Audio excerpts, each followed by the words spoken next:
ভারতের তৈরি প্রতিরক্ষা সরঞ্জামের ওপর ভরসা বাড়ছে বিশ্বের। 2025-26 সালের রেকর্ড 38,424 কোটি টাকার রপ্তানি তারই প্রমাণ। মিসাইল থেকে ড্রোন 80টির বেশি দেশে পৌঁছাচ্ছে দেশীয় প্রযুক্তি, যা মেক ইন ইন্ডিয়া সাফল্যের পাশাপাশি ভারতে বাড়তে থাকা আন্তর্জাতিক গুরুত্বও তুলে ধরছে। ভারতের প্রতিরক্ষা রপ্তানিতে বড় সাফল্য এলো 2025-26 অর্থবর্ষে। সরকারি তথ্য অনুযায়ী এই সময়ে ভারতের প্রতিরক্ষা রপ্তানি বেড়ে দাঁড়িয়েছে প্রায় 38,424 কোটি টাকা, যা আগের বছরের তুলনায় প্রায় 62% বেশি। এই বৃদ্ধি আন্তর্জাতিক বাজারে ভারতের প্রতিরক্ষা পণ্যের চাহিদা বৃদ্ধির প্রমাণ বলে মনে করছেন বিশেষজ্ঞরা। এই রপ্তানির বড় অংশ এসেছে ডিফেন্স পাবলিক সেক্টর আন্ডারটেকিংস ডিপিএসইউ এর কাছ থেকে। তারা একাই 21,000 কোটির বেশি মূল্যের পণ্য রপ্তানি করেছে। অন্যদিকে বেসরকারি সংস্থাগুলিও উল্লেখযোগ্য ভূমিকা নিয়েছে এবং মোট রপ্তানির প্রায় 45% তাদের অবদান।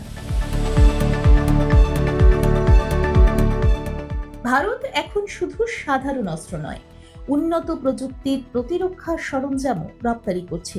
এর মধ্যে রয়েছে ব্রহ্মস মিসাইল, আকাশ মিসাইল, পিনাকা রকেট, অ্যাটাকস, হাউটজার, উন্নত রাডার এবং ইলেকট্রনিক ওয়ারফেয়ার সিস্টেম।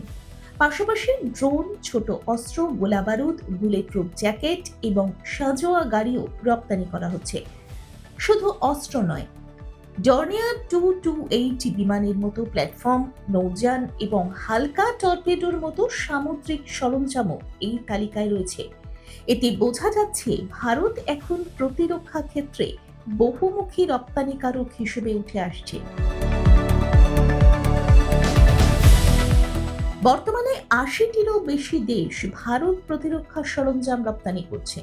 এর মধ্যে United states, France, America, Philippines এবং ইজিপ্ট উল্লেখযোগ্য ক্রেতা। বিশেষজ্ঞদের মতে মেক ইন ইন্ডিয়া উদ্যোগের ফলেই এই সাফল্য এসেছে।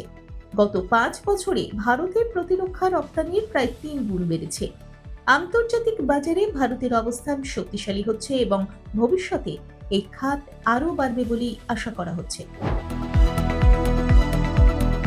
দেখুন এই সময়ের তথ্য ও চিত্র প্রতিদিন রাত 9টায় ও সকাল 8টায় শুধুমাত্র চ্যানেল 1-এ।